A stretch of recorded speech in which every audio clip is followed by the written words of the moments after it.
Salut à tous, comme promis, je vous fais la vidéo aujourd'hui pour vous parler du mouvement d'hier, le mouvement qui a eu lieu après le NFP et le mouvement qui a eu lieu à l'Open américaine. Je vous avais fait un post sur YouTube et je vous ai fait 2 posts sur X pour expliquer mes propos. J'ai profité de cette vidéo pour vous en parler un peu plus en détail et vous allez voir en fait que peu importe les statistiques, les mouvements qu'on a vus, c'est purement de l'analyse technique et c'est pour ça que c'est super important de connaître les bases pour comprendre un peu plus les mouvements qui se passent sur le marché. Je vais vous parler de la descente mais aussi du léger rebond qu'on a eu après cette énorme baisse avec un beau setup d'accumulation. Je vais vous expliquer tout ça sur les graphiques. Je rappelle les éléments macro qui ont déclenché tout ça et après je vous montre. Hier, on a eu donc le NFP, le Non-Farming Payroll. Donc c'est la création d'emplois pour le mois d'août aux États-Unis en excluant les emplois cycliques. On a eu donc 22 000 créations d'emplois au lieu des 75 000. Est-ce que c'est une bonne ou une mauvaise nouvelle? Ne vous inquiétez pas, les analystes n'en savent pas plus que vous. Puisque si on va sur le Nasdaq en 4 heures, j'ai pris le Nasdaq parce que c'est vraiment lui qui a lead le BTC ETH et c'est vraiment lui qui est le plus propre après le mouvement du NFP, ce qui est normal puisque le NFP est plus une donnée typique institutionnelle et vraiment énormément regardée. Il y a toujours beaucoup de volatilité sur le Nasdaq à ce niveau-là. Si je vous dis que les analystes en savent pas plus que vous, parce que là, forcément, vu que ça a baissé, ils disent que c'est une mauvaise nouvelle. Mais au moment de la publication, ils disaient que c'était une bonne nouvelle. Et pourquoi? Parce que si jamais on se met en 15 minutes, 14h30 juste ici, on est venu liquider toutes les personnes qui se sont mis en achat avec un stop loss évident sous ces lots. On en a même profité pour aller refermer des ordres, hop, dans cet order bloc juste ici. Et après, on a explosé à la hausse. Donc bien évidemment, les analystes nous ont dit que c'était une bonne nouvelle puisque ça voulait dire des baisses de taux et qu'en plus, le marché commence à presser 3 baisses de taux au lieu de 2 au vu de la dégradation du marché de l'emploi. Si on retourne en 4 heures, on va voir où est-ce que la mèche s'est arrêtée. Elle s'est arrêtée,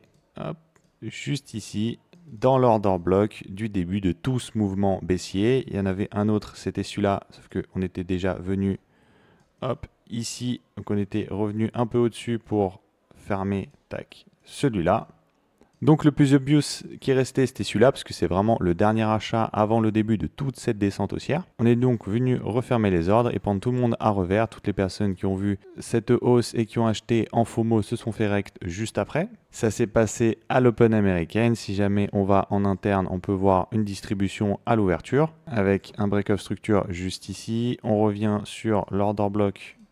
Hop, juste là, et après on est parti en enfer. Pour mon deuxième tweet de la réaction à la hausse, bah c'est simple, c'est pareil. Hop, tac, order block initial de tout ce mouvement haussier. Si jamais on descend en fractalité en 5 minutes, on peut voir une réaction. Donc la réaction a vraiment été très rapide, mais c'est normal parce qu'il y a énormément de liquidités, énormément de contrepartie, donc il n'y a pas besoin de faire une grosse manipulation. Mais on voit bien le PS, la première liquidation et la deuxième juste au-dessus. Après, on a eu une grosse réaction. Et je vous ai fait ce tweet après le cassure de ce break-off structure. J'attendais de voir, on était en train de latéraliser. Et quand j'ai vu cette liquidation juste ici de cette tiers, le retour magnifique dans cet order block juste ici, je m'étais dit que ça pourrait nous faire un très beau mouvement haussier et un ravalement de toute cette grosse mèche juste ici. Ce qui a eu lieu, hein, je ne m'attendais vraiment pas avec une réaction aussi faible juste ici à ce qu'on aille récupérer tout le mouvement. Il y avait une concordance en plus de réactions, notamment avec BTC. BTC qui a fait exactement la même chute. Contrairement au Nasdaq, il a bien une accumulation juste ici, mais c'est dans une time frame supérieure, c'est celle de 1 heure. Donc c'est pour ça qu'il y a eu un mouvement un peu plus important que sur le Nasdaq. Sauf qu'on a eu exactement pareil juste au-dessus, une distribution d'ampleur suffisante pour aller faire un mouvement baissier. Donc on est revenu hop juste ici. On est dans une phase de compression un peu comme ça, où on est venu chercher l'order block juste ici. L'order block juste ici, regardez cette petite mèche. Attendez, je vais vous clear tout ça.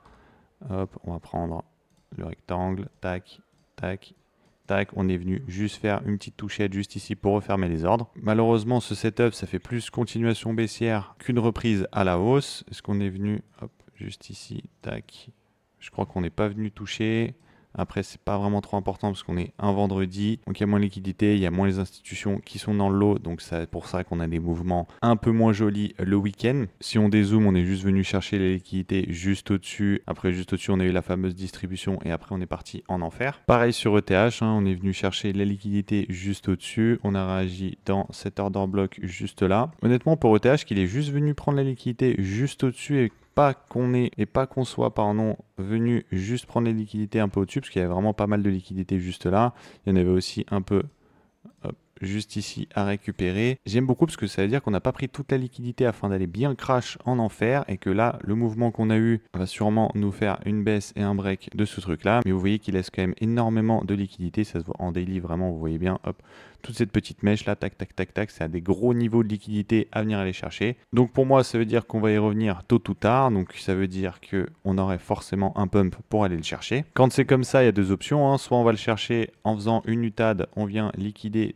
tout ce niveau et après on descend en enfer. Soit comme ça se passe souvent, on revient chercher juste ici, les gens se mettent en short, il y a un mouvement baissier, les gens FOMO le short en mode c'est une résistance qui va tenir et après on vient les short squeeze, c'est bien nous donner assez d'énergie pour aller chercher beaucoup plus haut.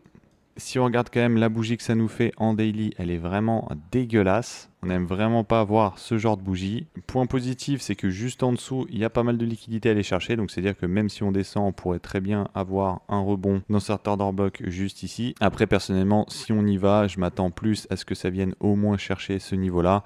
Ça ferait une grosse niveau de liquidité à aller chercher. Ce que j'aimerais bien voir, c'est une mèche juste en dessous. Ça serait vraiment hyper bullish parce que ça voudrait dire qu'on prend juste la liquidité pour aller chercher de nouveaux sommets. Si jamais je vois ça avec une grosse bougie juste après, pour moi, on retapera l'ATH. Si par contre on a une bougie bien noire juste en dessous, c'est-à-dire que c'est une cassure de structure et qu'on passe aussi bearish à moyen terme. On n'y est pas encore, surtout que c'est le week-end, donc vraiment on a le temps de voir ce qui se passe, notamment dimanche soir, avant l'ouverture de la prochaine semaine et la clôture weekly. Je passe rapidement sur Other, on est toujours dans le range juste ici, avec les altcoins les plus forts qui sont au-dessus de ce range et les altcoins qui sont moins forts en dessous du range. Donc pour l'instant sur les altcoins, c'est le calme plat et c'est pour ça qu'on a un retour des mêmes coins, ça sera ma vidéo de demain. Pour le coup, sur les altcoins, je trouve que les setups sont vraiment pas dégueulasses, contrairement à ETH et BTC où c'est pas terrible, mais si jamais on a un rebond, pour moi les altcoins pourraient rebondir très très fort puisqu'ils sont tous sur des beaux setups et je trouve qu'il en faudrait un rien, juste un petit rebond pour relancer une bonne dynamique sur les altcoins. Donc pour l'instant je reste positif sur les marchés, même si graphiquement c'est pas terrible à l'instant T, mais de toute façon on verra ça la semaine prochaine. Ma vidéo d'aujourd'hui c'était vraiment pas une analyse future du prix, mais vraiment une analyse de ce qui s'était passé hier pour vous montrer que c'était purement un move technique et absolument pas fondamental et qu'on est juste venu comme d'habitude quand il y a beaucoup de volatilité avec une news importante, choper les liquidités au nord, choper les liquidités en bas, essorer tout le monde, venir fermer toutes les personnes à levier. Un rappel de plus qu'il ne faut absolument pas FOMO à une news économique.